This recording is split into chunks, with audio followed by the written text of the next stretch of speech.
Hello, everyone, and welcome to the paradox of this ableism and access. This is a live podcast recording of the CHREI podcast Praxis Makes Perfect. And it's part of Inclusion Week 2025's ongoing event. I'm Carol from the education team here at CHREI, joined by several of my co-staff members from CHREI, and I will be today's moderator. So, this podcast discussion will be exploring contradictions, controversies, challenges of the disabled systems in which we work, study, and live. So, some of the questions we'll be asking today are kind of the on the practical side. For example, how do we bridge the gap between our disabled biases and systems? How do we practice allyship? And today's conversation features the education team from CHREI along with our partners from Teaching Commons and Student Accessibility, as well as one of our wonderful placement students here at CHREI. We're so proud of her. Let's do a quick round of introductions, just names this time, pronouns if you like, and we will follow up later with a fuller introduction after our land acknowledgement. Would you like to go first, Amira? Sure. I'm Amira, pronouns she and her. Angela? I'm Angela, pronouns she and her. And say hello, Maria. My name is Maria. My pronouns are she and her. And of course, my best improv partner, Christine Sinclair. Hi, I'm Christine. I use the pronouns she and they. Thanks, everyone. So, again, this is Praxis Makes Perfect. You'll find this event streaming right now on YouTube, but will also be available there later. So actually, I'm not sure what we're hearing right now. You're listening to Praxis Makes Perfect by REI. That was Melissa. So today, as our conversation is happening remotely and we're not all gathered in the same space, we recognize that our land acknowledgement might not be for the territory where you are, and we ask that if this is the case, do take the time and responsibility to acknowledge the traditional territory where you are, and of course, acknowledge the current treaty holders. As members of the York University community, we recognize that many Indigenous nations have long-standing relationships with the territories upon which York University campuses are located, and that these precede the establishment of the university. York University acknowledges its presence on the traditional territory of many Indigenous nations.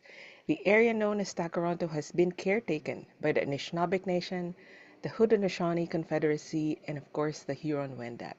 It is now home to many First Nation, Inuit, and Métis communities. We acknowledge the current treaty holders, the Mississaugas of the Credit First Nation, and that this territory, where we are, most of us are is the subject of the Dish with One Spoon Wampum Belt Covenant, an agreement to peaceably share and care for the Great Lakes region. So, uh, because we're talking today about uh, ableism, disability, and what we need to break the barriers um, around that, we wanted our conversation and reflection um, related to the land acknowledgement to be, specific as well. So we'll start by showing you this video, and we hope you folks find the time to watch the rest of it. We'll show you an excerpt because I think it's very important. Um, it gives us a very important lesson from Indigenous culture and history. My father, when he talked to my grandmother, they'd have to use these signs. For example, some of the basics was like yes and no, good and bad. This is one of the oldest languages in North America. This is a Crow Indian. This was a white person. It's called Plains Indian Sign Language, one of many indigenous sign languages broadly known as hand talk that were once used widely by both deaf and hearing people. It was the means for commerce. It was the means for economics.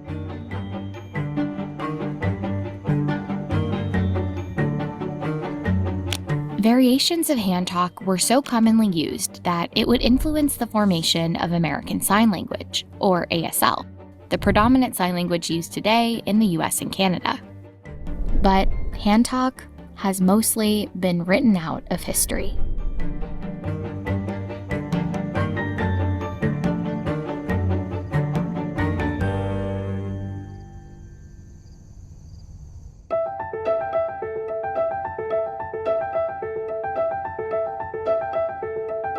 When a Spanish colonizer first reached one indigenous community in the Southwest, he noted that indigenous people knew signs so well that there was no need for an interpreter. That sign language was likely a variation of hand talk, and these journals can trace it back to at least the 1500s. But if you look at a different kind of writing, the evidence suggests it goes back even further.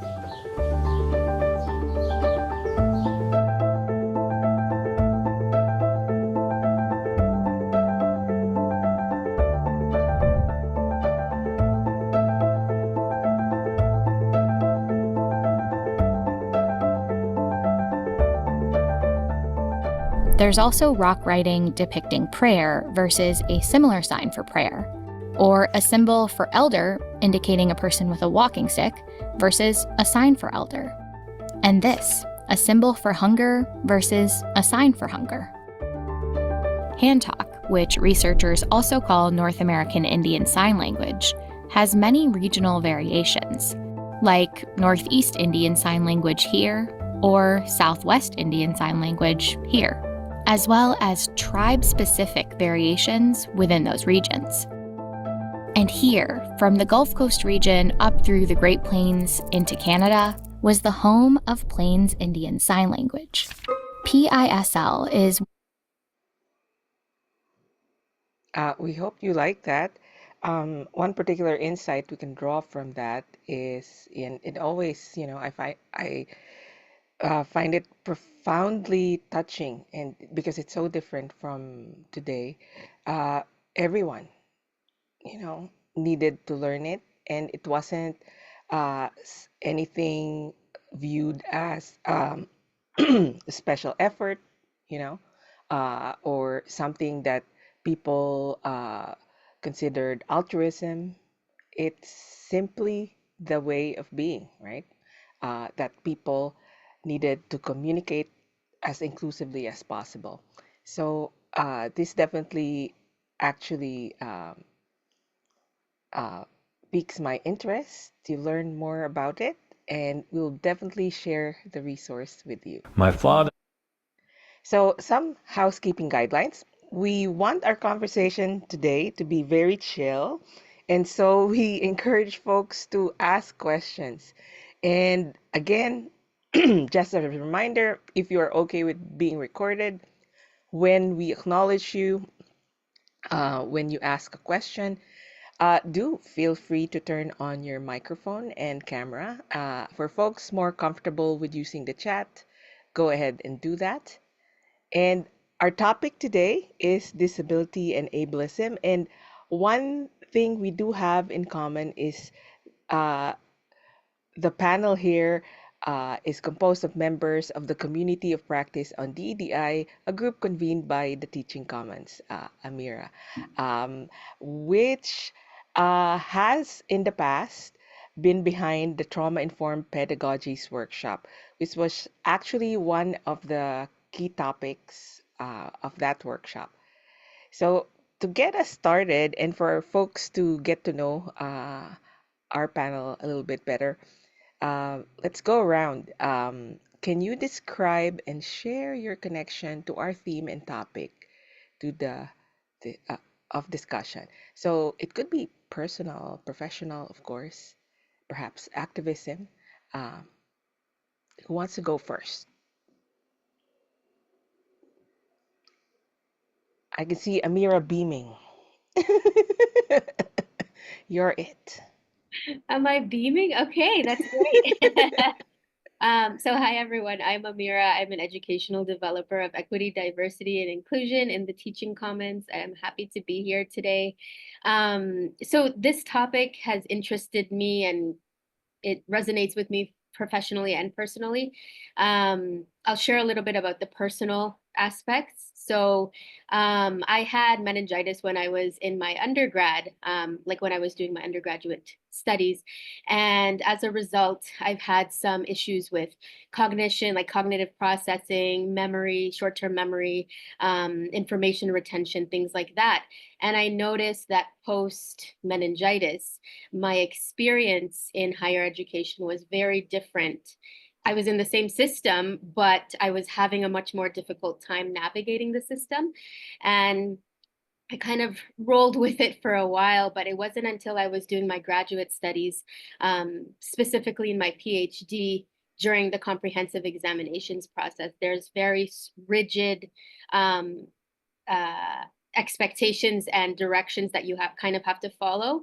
And I remember asking for a little bit of flexibility with how I could perform the comprehensive examinations. And I was told that I would need to register with Student Accessibility Services, which was not a problem, but then I would have to go get like the medical documentation and stuff like that. And I had never thought about it before. And it was really just to get 2 extra weeks on the comprehensive exam. So it just got me thinking about the system and like kind of like the barriers and the hurdles that students have to jump through. So that was like when it kind of, I really started to think about disability in higher education specifically, and that's informed a lot of my work. So I'll leave it at that. Thank you so much for sharing, Amira. Now, who wants to go next? Because I'm sure, whenever somebody shares, there's follow-up questions we're raring to ask them. But before we do that round, could you go next, Maria? So for me in my personal life, I have a disability. I use a wheelchair, although it's not visible today as I'm at home. But my whole life, I think I've been kind of put in the activism sphere and activism space, fighting for my own rights. And even in my part-time job, I work at a non-for-profit that supports children and youth with disabilities. So everything in my life has been central towards disability and activism. And I think as I got older, I had to reflect a little bit and realize maybe there's some parts in my life that I don't need to center this around so much because it can be really overwhelming and Yeah. it can feel really heavy. And I think although it's so important to talk about these things and fight for my rights and push myself forward in my life, I also need to remember to take a break sometimes, and that there shouldn't be an expectation that because I have a disability or because I am someone that's vocal that I need to be in every space, or that I need to do all the talking for everything. There's like so many others out there as well. But one thing I've appreciated in this department that I've been in is that I didn't feel like, oh, like you have a disability, so like you do this topic. Like I was in my time in my placement, I've been able to help plan this whole like event and do different things that didn't have anything to do with disability at all, whether it was just like marketing or planning. So while disability is central in my life to a lot of things, as I got older, I reflected that it's important to also just live my life as it is and not let Yes. activism kind of, I guess, dictate it. Thank you for that, Maria. Uh, Angela, would you like to go next? Sure. Hello, everyone. So I'm Angela. I'm one of the managers in Student Accessibility Services. And I've worked in Student Accessibility Services for about 15 years now. I do have some like personal connection to this topic, but I'm going to keep it more professional. I think in my role as an accessibility counselor first, and then moving into my role as manager, I see the barriers. Right, that's our work, is to put accommodations in place to support students to navigate those barriers and remove those barriers where we can remove them. Our system is not set up with people with disabilities in mind. And I hear from faculty and staff on the campus, and even other students who maybe don't have a lived experience of disability. I hear the ableism. I hear the or students wanting extra time, not recognizing that maybe they don't have a disability, so no, they're not entitled to that extra time. Or so there is a great deal of ableism on our campuses, where you might think that we've come a long way and there's more inclusion, and for sure our education systems, I think, have become more inclusive, and with accommodations, and trying to implement universal design, and but there's still a lot of work to do, to break down those barriers, especially the attitudinal barriers, I think. Yeah, Thank you so much. that's what I bring to the conversation. Yes. Christine and Suzanne, did you want to say anything? Sure, I can share Yes.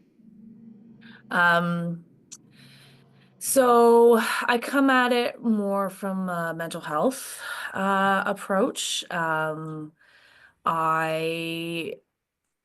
I I have a distinct memory of the first time I got, like, I've had a variety of diagnoses over the years, as is the case with a lot of mental health stuff. I really kind of throw all sorts of stuff at you sometimes. But one of my more serious ones, I remember hearing afterwards, someone call something crazy, and just for the first time seeing myself in that phrase, and feeling so small, so like, you're talking about me. You're talking about, you don't think that people who have brains like me can do it, or should be here, or should be included, or like, we're so far out, you know? And I think that was probably my first personal insight into the way, at least language really kind of relies on ableism specifically to separate out, good from bad. And, throughout time, I've worked in this professionally. I've done a bunch of, I worked in community mental health advocacy for many years as well. And I come from a social work background, so lots of focus in mental health as well there too. But the journey has been evolving, absolutely, and like, one of the gifts, I guess, that our very ableist and disableist culture gives us is that there's just always so much more. When you like peel back the layers, you're like, oh wow, it goes even deeper. And thinking about, at least one of the things I've been thinking about recently, is kind of the connection between disableism and just the project of colonialism, and how it kind of relied on that to do what it needed to do. But perhaps that's for another question. But yeah, that's kind of my entry point. And then there's been other moments as I age, obviously, where my body changes and my ability to interface with the world changes, and I have to kind of struggle as I get older with the concept of help, and how that has been constructed and needs to be deconstructed to actually create a world where we have not just a window dressing of inclusion, but like actually an inclusive society. Yeah, that's me. Great point, Christine. Everybody assumes uh, just because you don't have a disability at the moment, that it will never be a part of your life. In fact, uh, as is the case, we will all eventually have to deal with a form of disability at one point or another. Of course, it need not be permanent. and it can happen in different stages in life. So do you have something to share, Suzanne? If you want to share something. So the question is, how can you describe your connection to our theme or topic? Yeah, thanks, Carol. So I'm Suzanne. I'm also a member of the CHREI team in education here. And I guess my connection would both be also personal, kind of that idea that you just touched on at one point or another, we'll all experience disability. And I think that I understood disability, being in academia, learning more about critical disability studies and social model of disability, like learning how our world is not catered to people or doesn't make it easy for people with disabilities to exist in.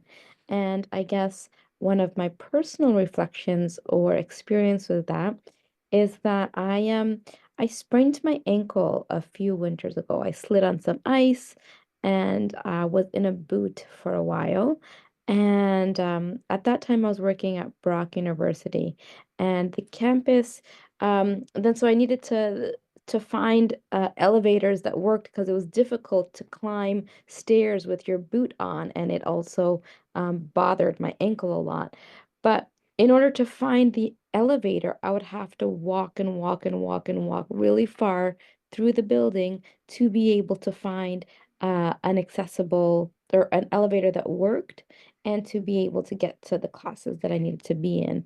So that kind of, I guess, experience made me also realize or made me mindful that, like, while there are, supposedly things that do help make people living with disabilities easier, like elevators, accessible ramps, and things like that, sometimes they are not made with accessibility in mind, like entrances being in the back of the building or the elevator being not in a place that's easy to find.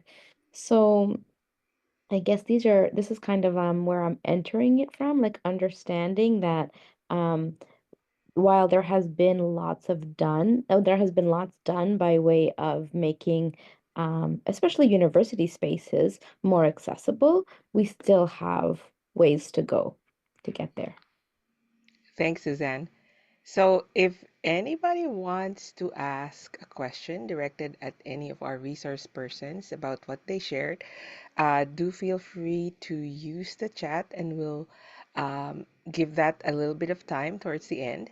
But let's do a review of definitions, because we wanted also this discussion to be informative, in a way that we clarify some terms that should be familiar to folks if they're really interested in leveling up, their activism, their uh, allyship, and how to practice, um, uh, just being inclusive, as far as these issues are concerned. So we'll check off a few terms. Amira, I'll pass this on to you.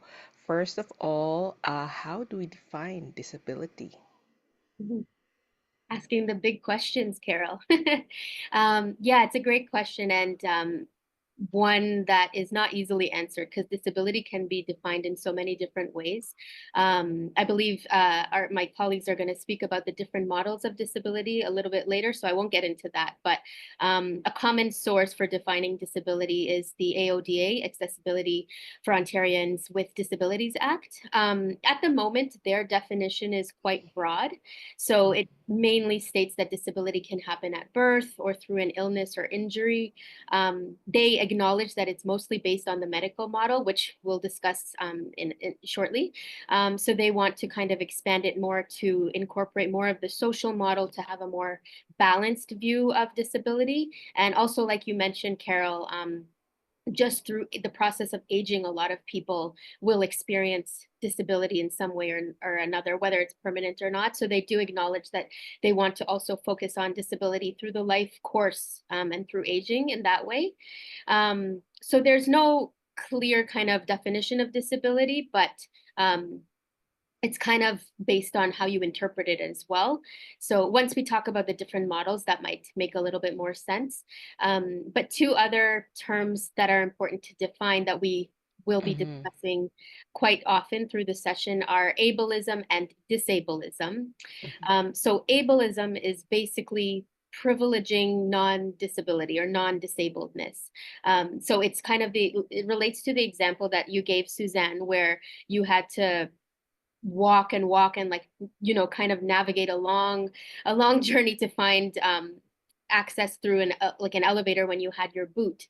And that kind of signifies that there's the assumption that most, if not all people, will be able to access buildings through stairs and will be able to walk through long distances. It's the privileging of those that do not experience disability. So it assumes that non-disability is the norm. Um, and then disableism is similar. These terms are related, but disableism is like it's the active discrimination or oppression or marginalization of disabled people. So it's a resistance to support. It's a resistance to change to support disabled people. So, for example, it's like in the classroom. I can give an example. If you have a field trip and it's not at an accessible site, and a student tells you, I won't be able to access the site for whatever reason it is, like if I'm, I sprain my ankle and I'm using a boot, or if I'm using a wheelchair, and then, the professor says, well, that's the site we're going to. If you can't make it, then you'll have to miss out. So that's an example of disableism. A similar example in the classroom of ableism would be designing perhaps like an introductory activity where everyone in the class has to walk around the classroom and find 3 peers that share 3 common characteristics with them, like as an icebreaker activity. It's the assumption that everyone will be able to stand, everyone will be able to walk, everyone will be able to navigate the space in a particular way. So yeah, those are some key terms that I think are important to kind of chat about beforehand as we dive further into these things. Thanks so much, Amira. So, one of the things we did talk about in the workshop we ran last year with the Teaching Commons was ways of speaking about disability, particularly the way they intersect with identity can vary, right? So, people's preferences. Why is language and learning about these terms important, right? So, learning what the terms mean, learning about how disability and identity intersect. And I think this is something that will vary from person to person. And it's important how to be able to engage in that conversation, as well as know about the terms. Uh, does anybody want to weigh in on this particular thing? The importance of language and identity? Don't want to put anybody on the spot, but feel free. You can go ahead. Yes, Maria? So I definitely have a very Gen Z perspective of this, not as All right. I'm someone that is online a lot. I make a lot of content online. I've been interviewed by all your favorite news outlets, or maybe ones you don't like Channel Star, CBC, whatever you name it. My name's up and about if you were to Google me. And as I started taking these interviews, I noticed that I had to make sure that when I was being spoken about, that I was being spoken about in an appropriate manner. So in the disability space or disability world, whatever you want to call it, um, there is person first language and there is identity first language.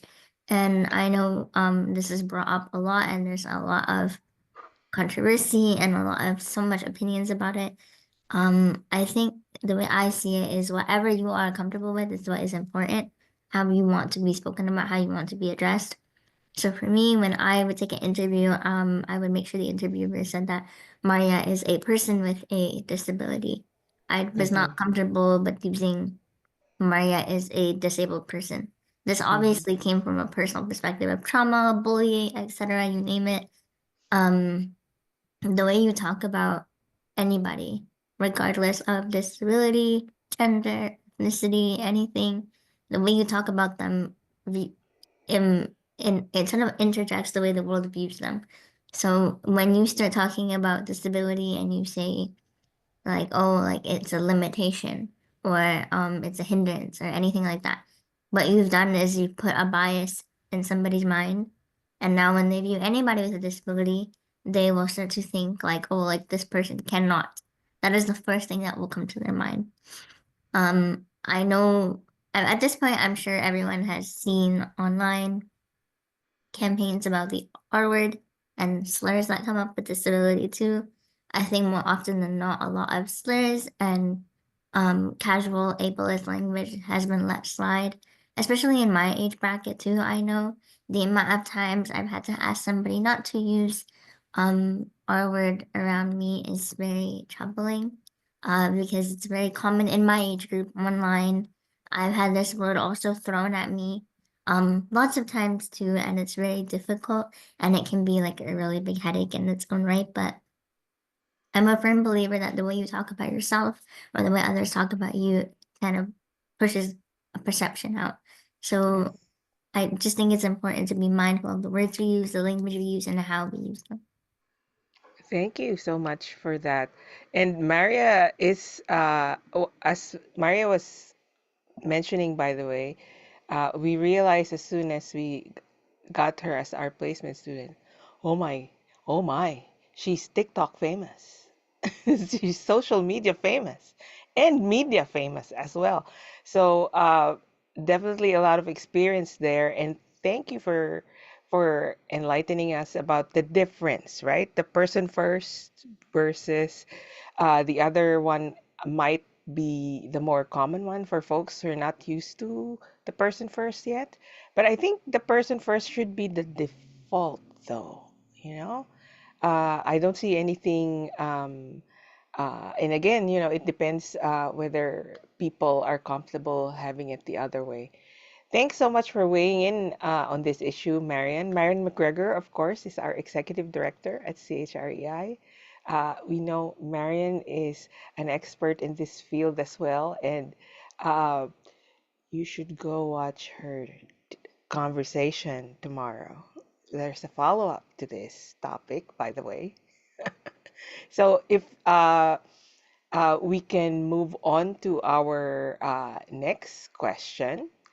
Uh, Ways of talking about disability shape our attitudes, as we've already noted. Whenever we think we're actually being respectful, but we did not check beforehand, we might actually be doing the opposite. And it's common to make that mistake, but being mindful and learning more requires us to know more about the issue on a deeper level. And one of those ways is to talk about the different models of disability that Amira referred to. What's problematic, right? Why is the medical model problematic? And what's the alternative to that? So we will have Angela weigh in on that, and of course, invite others to discuss as follow-up. Angela? Sure. Thank you. Yeah. So, I mean, there's generally four kind of prevailing models of disability. Maybe we'll just stick to kind of two now, but happy for others to weigh in as needed. So, the models of disability, it's good to recognize that they're really shaped also by our like how media portrays people with disabilities, and how we, in our culture, we think about disability, and how, because there hasn't been as much inclusion, we sometimes don't think of people with disabilities in our spaces, right? And so it's important to know that these models are kind of rooted in how our views may be, might be about people in the disability community. So the medical model is a view that disability really resides within the person. It puts the onus on the person to actively seek a cure, like a medical cure, right, or treatment. The model can, while the model can look at, medical advances and all of those good things that medical models might, or a medical system might do, it does kind of, again, put the onus on the person to seek treatment. And not all disabilities are curable. And so those who maybe don't have a curable disability or are left to kind of feel shame that they're not doing enough and made to feel like they're not doing enough to get better. So that you can see how that's very problematic. There's also this inspirational religious kind of model, as well as you know, a tragedy charity model where really looks at people with disabilities with pity and that they need charity from others, which again, when you kind of step back, it's very problematic. But if you think about, you know, things you've heard in media or how people with disabilities are portrayed, it's very prevalent in how disability is portrayed. And the model that, you know, that is more inclusive, that is looking at really where the barriers in our system lie, that they're not in the person, like the medical model tells us, but rather that they're in the environment. And that's the social model of disability. So looking at, you know, the person with a disability may have an impairment that, you know, means that they need accommodation or perhaps need an adjustment to the space, but it's actually our ableist views that have created the spaces that have made the disability, right? That if we had had people with disabilities in mind as we were creating spaces, as we were creating materials for courses, how courses are designed, all of those pieces, there wouldn't be the same need for accommodation. Because it would be an inclusive environment. So it's really looking more at a universal design of an inclusion. I'm happy for anybody to weigh into and add to those models. Yeah. Thanks so much, Angela. I know Maria was herself preparing a separate talk about this, so it's very fresh. I'm sure in your mind, Maria. And again, you know, if uh, only if you feel like it, if you wanted to weigh in about, I think the social model, especially for us to have a deeper understanding of that. Definitely. Like you said, it was top of mind as I kind of was doing some presentations, and I've actually been really fortunate to give a talk about this at York in my first year of school. I remember in my first human rights class, I talked about the social model of disability, and I talked about how moving away from the medical model and now looking at a social model is kind of more practical.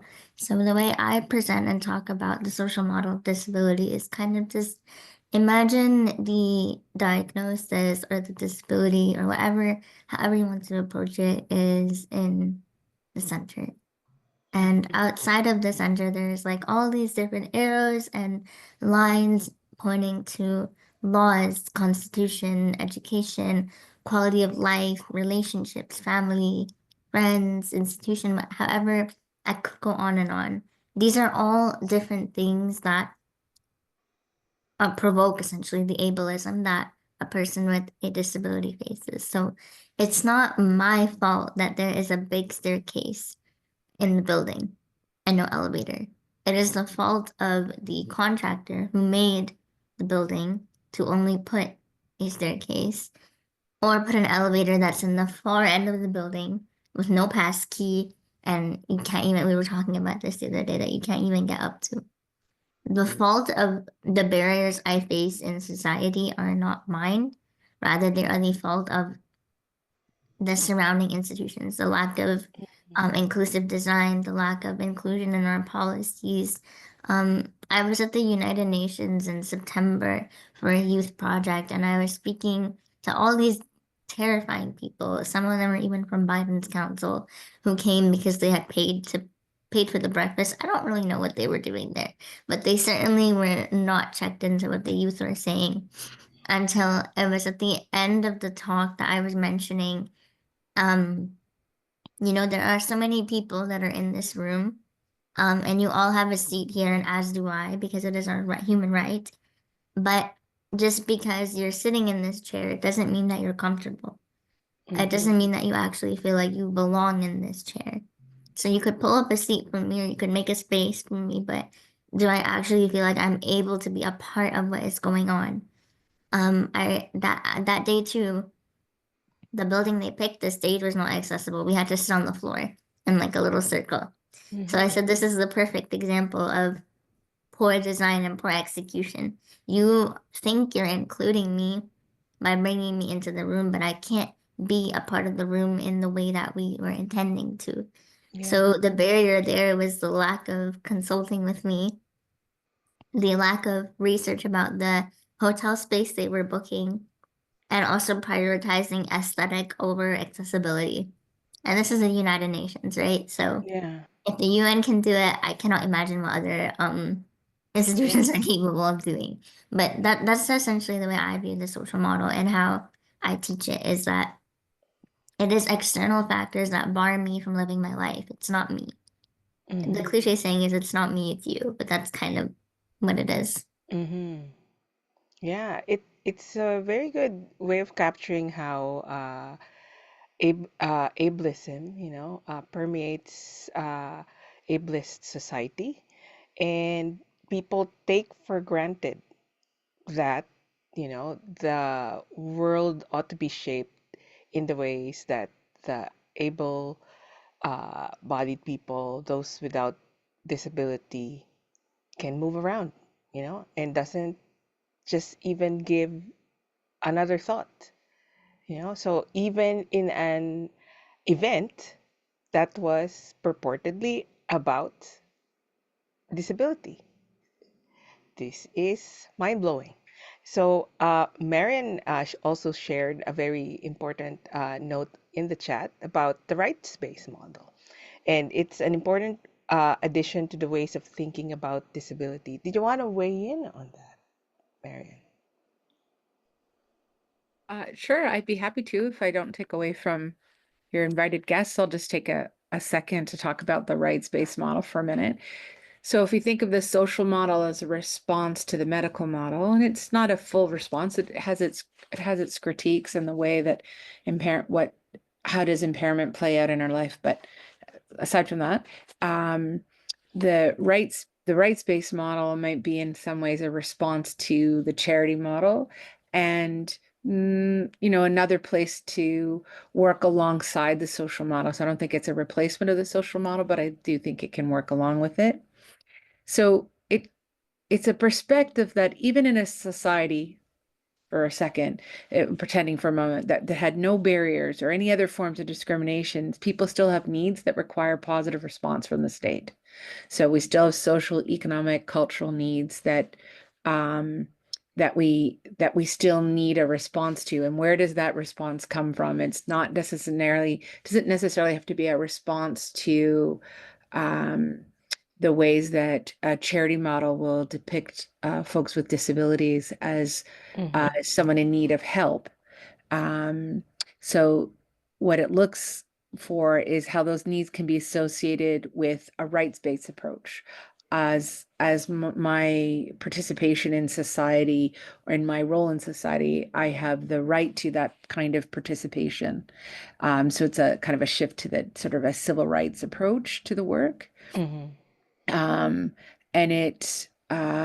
it looks at, and it grounds itself in the UN Convention on the Rights of Persons with Disabilities, although not all human rights approaches on this would do so. Thanks so much, Marian. Definitely the rights-based model, just from my own reading on the matter, sort of helps hone in on the standard of human dignity, right? So that it does provide a check, onto what we think about in terms of making things, places, events, buildings more accessible, which is what Maria pointed out. We ought to check with the folks who are impacted, because they will be the ones to define, uh, you know, uh, the standard for themselves, right? The dignified way of accessing these common spaces. Um, let's be more specific. Carol, And yes. William said that they might have a contribution in the chat. Oh, okay. Want to make some space for that. Hi all. Yeah, thank you. William McGregor. I use he and him pronouns, which are not showing up for some reason. This is my wicket. I'm in the School of Health Policy and Management. I focus on disability policy and poverty and neoliberalism. So yeah, this has come a lot of my wicket. So I would say, yeah, discussion of the models. A lot of this I went over in my recent comp. One of the ones I think that's unfortunately useful and revealing is the eugenics model. So this is something that kind of reached its apex, obviously, in Nazi Germany, but there were vestiges of it in Canada and the US. You see mass sterilization, imprisonment. And one of the things that, particularly when we're in this kind of, resurgent neoliberal economy, Marta Russell, I know, has talked a lot about in her work about capitalism and disability, and the worth of people, basically is defined by their ability to perform in a market economy and do factory labor. It's something now that particularly in Canada and particularly the UK, I know Frances Ryan documented this in her very, very disturbing book. We're reaching the point where, yeah, I mean, ODSP has been capped and people are starting to freeze to death or starve to death. And combining that with MAID, where your poverty is one of the can make you cross the legal threshold for intolerable suffering. Yeah, this is really worrying. I know the scholar out of Simon Fraser, I think Withers, discussed this in the most recent edition of their book. But this is something I think that is unfortunate to talk about right now. I'm actually, to respectfully push back on the rights-based model. How many times in the last 3 years have we seen David Lepofsky come out and talk about, how Ontario will be violating the Ontarians with Disability Act, and it's 23 years behind.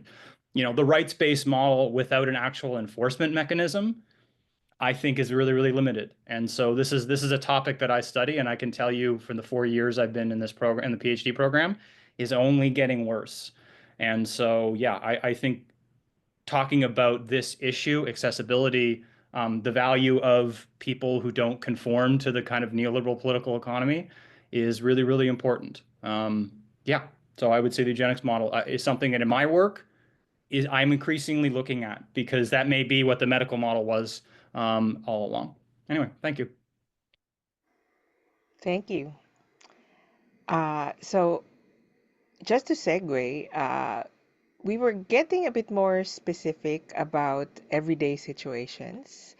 I believe, as folks were uh, sharing about their specific personal experiences. Uh, let's say, for example, classrooms, since we're at a university. I have a list here of some what many may consider just your usual list of things that students are routinely required to do in the classroom. So I'd like to invite everyone at this point to talk about what we anticipate may be the impact on some students.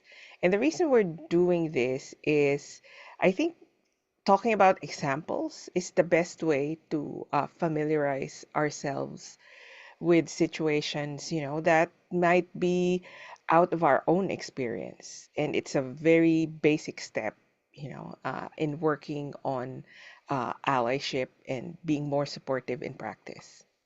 So let's see. This list I have, asking students to take turns in the class to introduce themselves. Another is having flexibility around assignment due dates. Um, Another one is asking students who use laptops to sit at the back of the class. Another is having all graded activities in the form of written assignments. And another one based in the classroom, dimming the lights in the classroom to relax students. So you don't have to pick them all, but just maybe respond to one of them that, sort of got your fancy. Again, we want to talk about what we may anticipate, maybe the impact on some of the students. Can I Yes, Christine. just the one of the ones that kind of jumps out to me is the dimming the lights. Like there's so much there in terms of, sure, it can certainly impact some students kind of who are light sensitive or stimulus can, affect their ability to focus. If we also look at it from a trauma-informed lens, it can also heighten people's anxiety if they feel like there isn't good visibility lines. It's certainly, if there is kind of, vision that is improved with lower lighting, or it's easier to kind of see, or diminished with lower lighting, right? So it's it would be something that really depends on who's in the room, right? And the relationships that you have with folks, whereby you can find out how we can set up a room such that you can be here and learning and participating and growing. And how can we actually adjust spaces to be responsive to the different needs? Because think about, not only is it hard to kind of just bring up your own needs in general. Imagine if those needs are particularly stigmatized for one reason or another, or come from a place of a history of trauma, right? Like, and you have to talk about this with someone who you're in a power relationship with, right? Like, can decide whether you are an A student or not, or a student or not. All of those, it's complicated. It's not just, yeah, that's a great idea for everybody. For some people, it might be very dangerous, or really inconvenient, or far worse than that. Your microphone's not on, Carol, but it looks like you're talking. Yeah, thanks. It just goes to show us that many of these things we take for granted, right? So I was a sessional lecturer for quite some time, and the very first one, asking students to take turns and introduce themselves in class. So I know, for instance, that a lot of people do not like public speaking, and yet somehow, in ableist society and in the classroom, this seems like a normal activity, right? And I soon realized how unproductive and how stressful it was for so many students, especially in the big classes, right? So there's definitely alternatives, and I saw people relaxing as soon as I did smaller group stuff. And it was so easy to do that, and yet it wasn't necessarily easy for me to see it right away, right? So, anybody else had a pick from the list? And thank you, Amira, for putting it on the chat. I can pick Yes, one. Angela. So one that we're actually seeing quite a bit due Mm-hmm. to AI and the fact that professors are worried that students are cheating. The asking students to do handwritten work in classroom. So work that maybe it's an assignment that they're having to write in the classroom, but it's graded at the end, or the professor takes it in the end to ensure that it is the student's work. And this can be very problematic for a lot of the students that are registered with Student Accessibility Services, who maybe require a quieter space to be able to collect their thoughts. They might need technology to be able to type their answers or dictate their answers. They may need a scribe, somebody who's going to write the answers for them due to mobility or other reasons that maybe the voice to text software doesn't work for them. There's incredible pressure to be in that room and perform without extra time, perhaps, to have the time to really process the information and sit with it. So there's a lot that can be very stressful for students with disabilities in the classroom, to have to write an assignment without accommodations. And then for those students to have to get up and come to the exam center, they would have had to book it ahead of time. They have to, then that excludes them from the classroom and being part of that classroom. And it's really coming at the method of assessment is really coming from a place of mistrust, right, of students.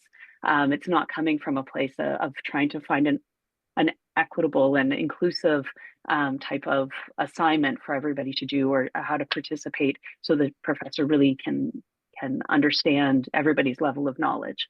So yeah, one that we're seeing very much increasing. Yeah, that's concerning. And it's such a multifaceted problem, right? I feel like it also comes about because you don't really have time if you have a big class to get to know your students, to be on to, oh, this sounds so different from the way they engage in other assignments or classes, that this might have been generated elsewhere, right? And sometimes, professors will think about the convenience for them, right? And this will happen. Yeah. Thank you for that, Angela. Do you have something to? I was Did you just going to pick add some? as well to Okay. what you were saying, that I had an experience. This is a personal experience of in school doing an assignment in class, and that was the first thing that my teacher got from me, was this assignment that I had handwritten in class. And I have a lot of difficulty with spelling, not diagnosed because I haven't sought diagnosis, but likely dyslexia. And the next assignment we had to do was typed, and the teacher at the end of the class, this was in high school, came up to me and said, this assignment you did at home, I think somebody helped you with this. No one helped me with it. I just had a word processor with a spelling grammar check that I hadn't had in the classroom, right? So things were spelt incorrectly. I hadn't had the time to really go over it and edit it myself. And so being accused of cheating when nobody had helped me, it was just that I had the tools I needed to actually demonstrate my knowledge in the way that I could. So yeah, it takes that away, right? And then the student might be in a position where they're actually accused of cheating because what they're able to do in the classroom on the spot is different from what they're able to do when they have space and time and the right tools. Thank you for that. Suzanne, were you? Yeah, I was thinking about the flexibility around assignment due dates. Okay. And both as somebody who's taught and being a student for a long time, just thinking about invisible disabilities, right? And kind of the changing context of our world, and people, I feel like a lot of people are more in touch now with, mental health and understanding themselves as, perhaps being neurodivergent or dealing with anxiety and depression or having ADHD. And, um, you know, sometimes deadlines are difficult for a lot of people. And I feel like there are some professors take that very, very hard. Like, 2% a day if you don't hand it in on time, or you can come talk to me or go to accessibility services. And sometimes it's difficult. Sometimes people don't have official diagnoses. And sometimes it's, a lot of these tests are not covered. So, right, so there's a barrier to getting tested. Um, and maybe Angela, you can talk like I'm not sure if York does allow people to get tested here, but I know in previous institutions, students have said to me that, I don't have money to go get tested. My insurance or my family's insurance doesn't cover that, right? And I feel like it becomes a barrier for students to be able to find the accommodations they need or ask for the deadlines being extended if they don't have those documentations. Um, but perhaps if we lived in a, if we rethought the idea of grading or assignment due dates, and also understanding we have limits, right? We need to submit marks, and that's the structure that we work in. But it could be a rolling deadline, or assignment structures could look differently. But in one of our sessions, we talked about like decolonizing the curriculum and education, and how can we think about decolonizing grading and marking with kind of disability in mind? Maybe assignments look differently. Thanks so much, Suzanne. So we're actually making good time, and this means we will have a lot of room for follow-up questions. And do post them on the chat if you have them percolating right now. You mentioned it, Suzanne, neurodiversity, and I think it's a term worth defining and also, getting a little bit of background about. And I think Angela can help us unpack the term.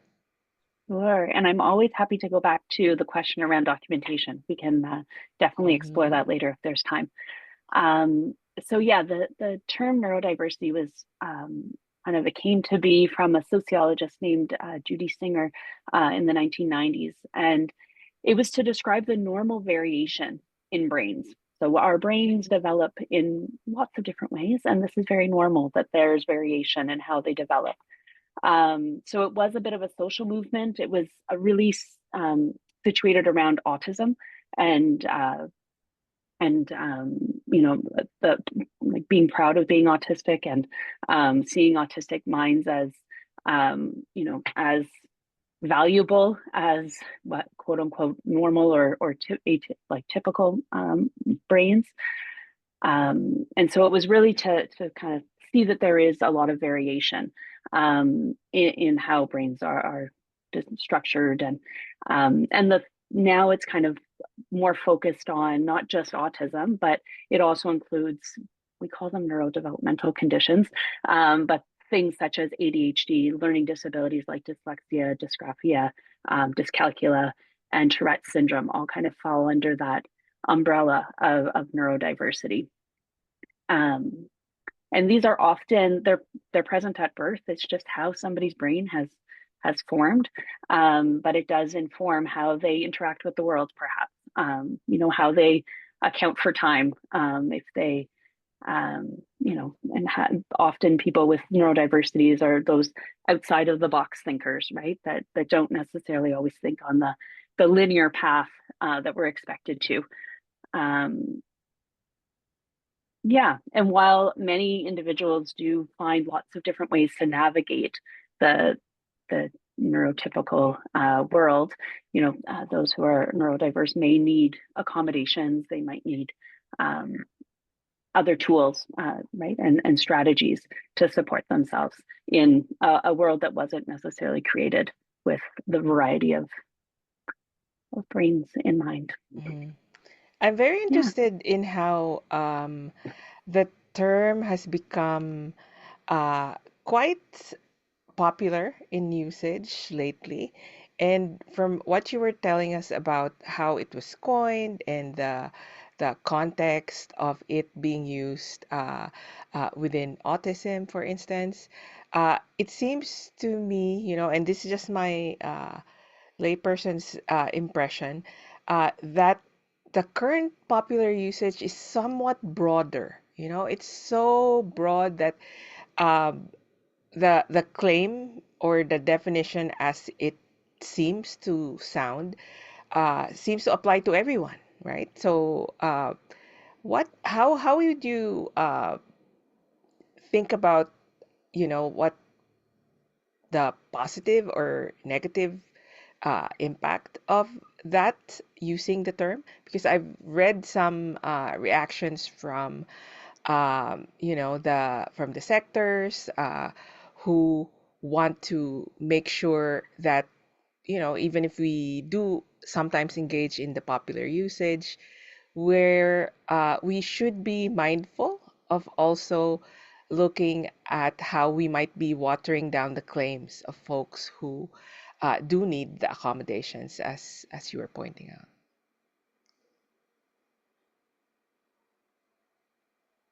I don't know if anybody else wants to take that. I think it's positive in a way because we're looking that there is variation, and it doesn't necessarily need to come from a diagnosis. I think sometimes, so it but then at helps the same time, like you're saying, it's destigmatize. problematic. Yeah. So in a way, we're destigmatizing it. You're right. But then it can be problematic because you're right. It's kind of taking away from those who legitimately need accommodation based on, they've done the assessment, they but then who are we to say which one is more legitimate over the other? It's very complex. Yeah. But I mean, I have to say I like the idea that people are recognizing that there's other ways of thinking about things, that there's not just one way. Yeah, I don't know if anybody else has anything they want to add. One of our the more recent stuff around this was that study about how many in the population actually have narration in their mind, like that you would be actually thinking about words while you're not saying anything. Your mind forms words, narration in the things that you do, and that you're able to uh, imagine objects. Let's say somebody said, imagine an orange. You actually see an orange. Instead of the concept orange, you actually see it in your mind. And not everybody will have just one particular experience of it, Uh, actually, I can see it and I can even smell it. So it's so different, right? Uh, and it gives us pause, about our assumptions. And I think it's a very useful thing to know about and be curious about, because if there's one thing that we need, in terms of being sensitive to differently abled persons, it's that, our own experience of the world can vary, right? So, another thing we talked about before, and this is in the context of the workshops we were running in our previous conversations, is that there are many actual barriers that people, day to day confront about this topic. People are just awkward. And here, maybe we can have some anecdotal experiences and, stories to back up what we're trying to say. What actually keeps people from seeking more information about disability, addressing their biases? Because I feel like a lot of people, will assume, oh, I'm on the right track, I'm sympathetic, but I don't necessarily take it upon myself to learn more, right? So, what are the roots of the maybe the apathy? What do you think? Our responses can definitely include, if you have tips, how do you be a better ally? What are some really good ways to be supportive, right? So at this point, invite anybody to weigh in. Uh, let's start with Maria, maybe.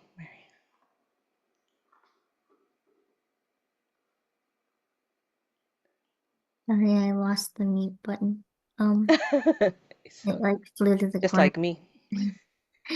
I know for me, like the biggest thing that helps is like if I tell you something, just like listen to me. Like I have no reason to lie. Um, Sometimes I don't really go out alone anymore.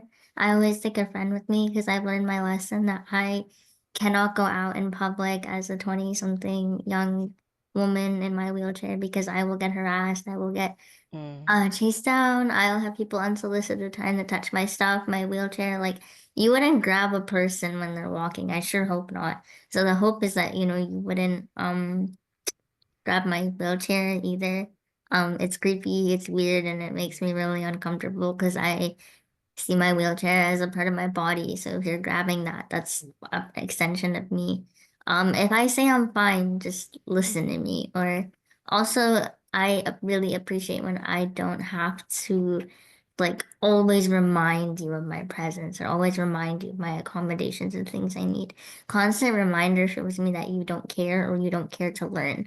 So if you're not going to welcome me in this space, then you don't deserve to have me there at all. I'm not going to come. And it's your loss rather than mine because I will always find somebody to accommodate me and make me feel welcomed, whereas you would be stuck in your own little box. It's also really helpful to when I say empathize, I don't want you to look at me and just like be like, oh, I feel so bad for her. Like, please don't feel bad. Do like take action. Feeling bad doesn't do anything. Like if Mm-hmm. I've had situations where I cancel on my friends like 10 minutes before a dinner because like my PSW just like is not cooperating with me, or my wheel-trans says you gotta grow a pair of legs and figure it out. I'm not coming to pick you up. Like whatever it is, like things happen, and having empathy in those situations is so helpful. I know my friends, whenever I have an issue and I can't leave the house because of every single thing going wrong, they'll bring the party to my place, or they'll figure out a way to just lift me up, whatever it is, like we figure it out.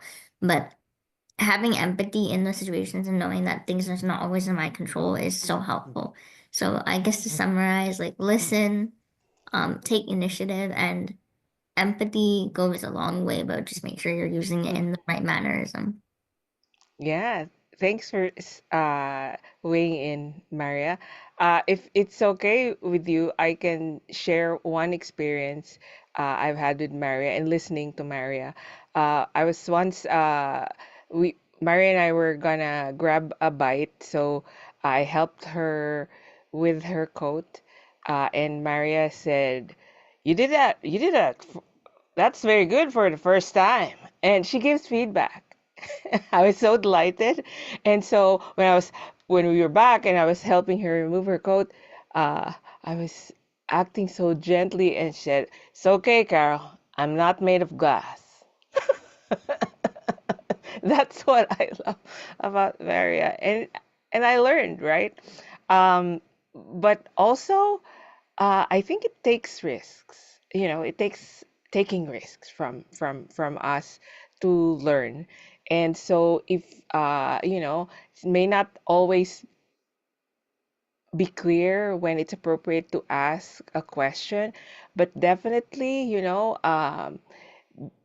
make sure that you're not just protecting yourself, but your curiosity is also serving your learning, right? So I feel like that's a big step in trying, to be an ally. Uh, Finding ways on how to better communicate. Uh, I can definitely tell you, Maria is very funny, and I do comedy on the side, but Maria comes at it without training from the second city like I did. So, does anybody want to weigh in on other stuff you would recommend?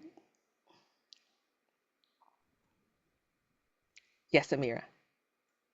Okay, sorry, I saw Christine on mute. I don't know. Yeah, no, just quickly, to build off of what was said.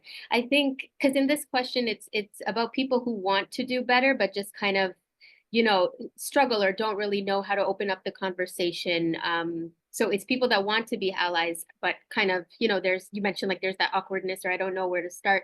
I think a lot of that also comes from like fear of saying the wrong thing, fear of offending someone. There's a lot of stigma also that is just out there that people are grappling with, and just like a lack of understanding sometimes, or it could be called ignorance or whatever it is, just a lack of like not knowing. And I think in those situations it's more than just about what we can do, because I think a lot has to happen like at a larger systemic level, like in terms of the Yeah. discourse that's out there, the way we talk about disability, the way we treat others, and building awareness, but also just simple things like you mentioned like putting on the coat, and Maria was like, I'm not made of glass. So it's just like gently calling people in, gently calling people out when we need to, like you might hear people like Christine, you mentioned like the word crazy, and we hear that all the time, like even not in reference to disability necessarily, but people will just exclaim like that's so crazy or that's insane, calling people out on like that's that language is problematic because of XYZ. It helps to build awareness, or if someone makes a joke that's kind of um, misses the mark, instead of laughing along, just use it as an opportunity to be like, you know what, I just kind of want to like tell you something about that joke, and use it as an opportunity for growth and for learning. But also like acknowledging that people are trying, right? So it's not malicious, or like in these cases that we're talking about, but sometimes people just need to hear it, and then it kind of sticks with them, and it's like, oh, okay, I'm not going to say that again, or now I understand why this term is problematic. And now, I understand that it's okay to ask about this. It's okay to ask about if they prefer person first or identity first instead of assuming, right? Like, it's just opening up like the safety to be able to ask questions. That's all I wanted to add. Thanks so much, Amira. And just as we promised, I think we do have a lot of time, a few minutes to. Carol, could I just respond to what Oh, Amir yes, yes, said yes. for Go a ahead, quick Suzanne. second? Yeah, just kind of to build off of the idea of fear. Yesterday we had our well-rounded film that we watched and a panel of amazing speakers and talking about fatness or bodies that are outside of the norm. And I think that we live in a culture that is afraid of things that are outside of the norm, whatever that is. And I think during this week, we've also talked a lot about how to be a good ally. So I think something that we can do or try to do is um, is ask people what they need or how we can support them. Instead of assuming what they need, instead of telling them what they need, instead of making choices for people and we don't know necessarily that's what they want or will be beneficial, is that we need to make space figuratively and literally for people to share their experience and tell us how we can support them. And I think it's our job to do that, right? Especially for people who may not fit into this kind of normative world that has been created. Carol, before we move on, I just wanted to signal that William has put a question in the chat. And Marian answered it a bit, but I'll just read out William's question if any of the panelists want to respond to it. And then Sapnam, I think we can go to you. So William asks, what mechanisms are there inside the institution to hold people to account for not following accommodation guidelines? Like if a prof just ignores any requests, can the student go to the ombud? What standing or recourse inside of York do students have, or is this just supposed to be a voluntary program? Yeah, that's a great question. So the ombudsperson would usually support in situations where there's been some sort of process irregularity, where there's been a process that hasn't been followed properly, which I guess this could fall under, but really, as Marian has indicated, the Center for Human Rights, Equity, and Inclusion is really where we would recommend a student go.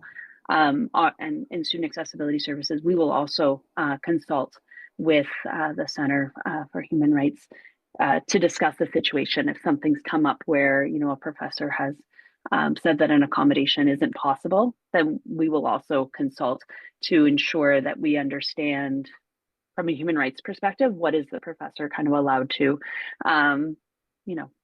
say is impossible, and where do we need to push more? We also, before going to human rights, though, we would often try to pull in maybe an undergrad program director or a graduate program director, dean, chair, like to try to support the professor before maybe taking it to a more formal process or an informal process, because the Center for Human Rights offers both. More of there is a process you can engage in to actually set out an investigation, while there's a process you can engage in that's just more having a conversation without it being a formal complaint. So that would definitely be a route that we would recommend. And we also take that same route in situations where accommodations aren't being adhered to. Thanks so much, Angela, for outlining that. Just for folks' information, I also included a link to our website with some of those resources in relation to the response Marian and Angela gave. Shabnam, if you're okay turning on your microphone, go ahead. Yes. Sorry, I came in late. I had another commitment, but I was very interested in this conversation that was happening. A couple months ago, I attended a workshop, Accessibility in STEM. And an important observation was like we stop at asking, like what Suzanne said, or like, what do you need? What do you want? Sometimes a student may not even know that because they're not familiar with the labs. They don't know how, the chemistry labs are, for instance. So maybe working in conjunction with the department, so that there needs to be a three-way communication where the student feels supported. Even before the term begins, they get access to the space so they can respond to you and say, this is what I need. This is something that kind of stayed with me, because sometimes we think just by asking a person what they need is enough. Sometimes you don't know what you need. Yes. Like I'm talking just as a grad student, where I am struggling because this is my first time doing a doctoral study, and there are so many things I don't know about research. So when somebody asked me, so how can we support you? I said, I don't know. You have to show me the way. You have to tell me what are my options. Because until and unless I don't know that, it'll be difficult for me to, engage in that discussion. But I was really impressed. I think it was Maria, the way she spoke, because I think communication, the hesitance to communicate is there among us students, because we feel, oh, if I ask too many questions, or if I say too much, I might be considered to be a problem or a dimwit. Like I don't belong here. So that imposter syndrome does set in many times, and it has taken me a long time to get rid of it because I started my master's in 2018 and then I'm doing my doctoral education. So, yeah, this is what I just wanted to bring to the discussion. If somebody wants to respond to it, like, how do you deal with it? Like, how do you not be confrontational and yet be heard? Because I don't think confrontation is a nice way to exist. Mm-hmm, mm-hmm. Uh, Definitely valid questions there, Shabnam. It actually reminds me of a conversation Maria and I were having about graduation. Guess who's graduating soon? And just trying to find out and navigate who the people are to talk to in terms of ensuring the space is accessible. Who would you flag your concerns to? I think it's one of the challenges of a big institution, and I like your idea, Shabnam, of looking at it from the level of the department, right? If people gather around and meet and consult, I think would be one important step, right? Because we don't all have the information we need. We're coming at it from different uh, pieces of information, right? That might be relevant. Those who control the space are very familiar with it. Those who will be needing to access the space, right? How can you articulate what you need if what the facilities are or how it's going to run the program is not clear, right? So definitely important ways of thinking about it. So I was wondering whether folks wanted to weigh in. Sorry, Carol, Yes. just one more thing. I think it will be wonderful if there could be workshops, sensitivity workshops with the faculty of every department, because, everybody, they take it for granted that, they know how to be supportive to students and Yes. universal design for learning, but Mm-hmm. they don't really, really understand what it really means to genuinely support students. So I think this must be done in all the departments across the university. It's something we need. I mean, this is great. Inclusion Week is being celebrated for a week, but it should be happening all around, throughout the year. And we need those stakeholders participating in this session, the faculties. Yes. Why are they not being part of this? Yeah. We always invite folks to our ready sessions, but yes, Christine. Sorry. No, it's such an excellent point, and I think it links back to Carol, what the question you asked a while ago around like where does this come from, right? And I think it comes from a lot of parts, but I'm going to link it to our workplaces, specifically how they value productivity and efficiency, and that actually is like the greatest good you could be, and that linking of efficiency to value, like requires that anything that deviates, anything that like takes more time or takes more resources or isn't the straightest line between A and B isn't as good. And so I think when we see that showing up in our workplaces, in our classrooms, in our relationships, and within ourselves, right? When we think about our own value, often we're thinking about what we produce, right? How good we are at our jobs, how good we are at writing a paper and fitting into these very specific molds that were made for a very specific value system around, like, I can produce the most X's out of X's. That sounded weird. I can produce the most whatevers in the shortest amount of time with the fewest amount of resources, right? And therefore exploit. And, you know, we know where that came from too. So I think part of the work too is to find out where that shows up in yourself, right? Like, do you think of yourself, and I don't mean this in a judgmental way, but like when you need to ask for extra time or some adjustment or some help or something like that, that you like should apologize for it, that there's something kind of shameful in that, that you only do it in the worst circumstances?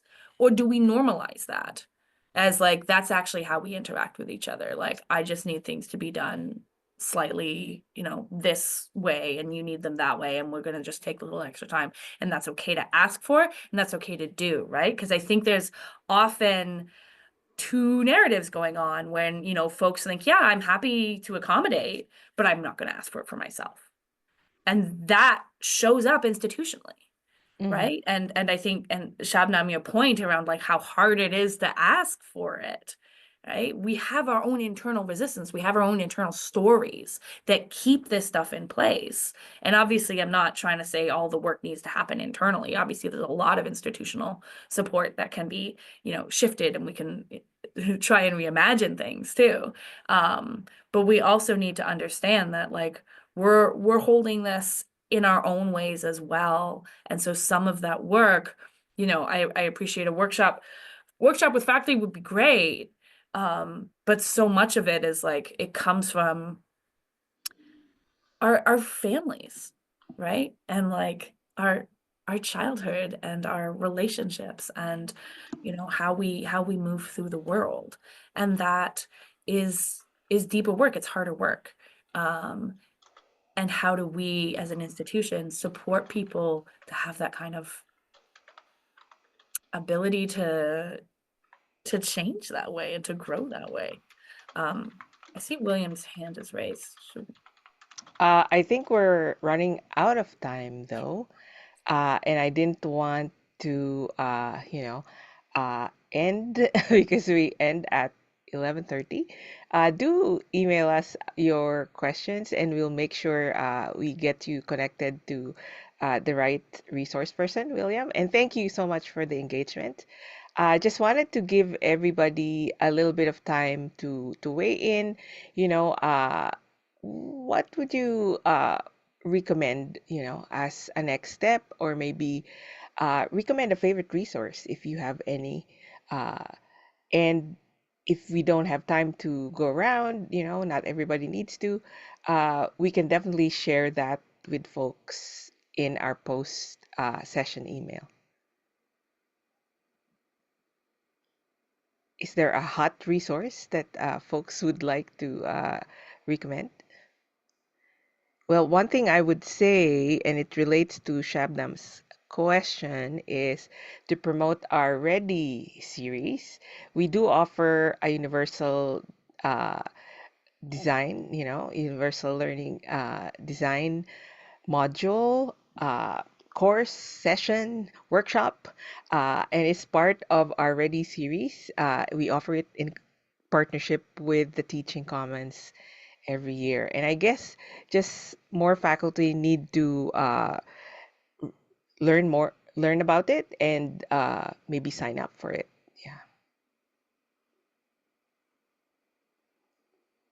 Yeah. Anybody else wanting to recommend a resource?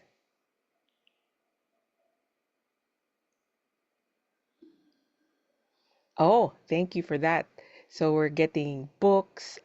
Is this a book, Mira? Academic Ableism by uh, J. Dolmaj. Okay. Thank you so much. Well, that's it, folks.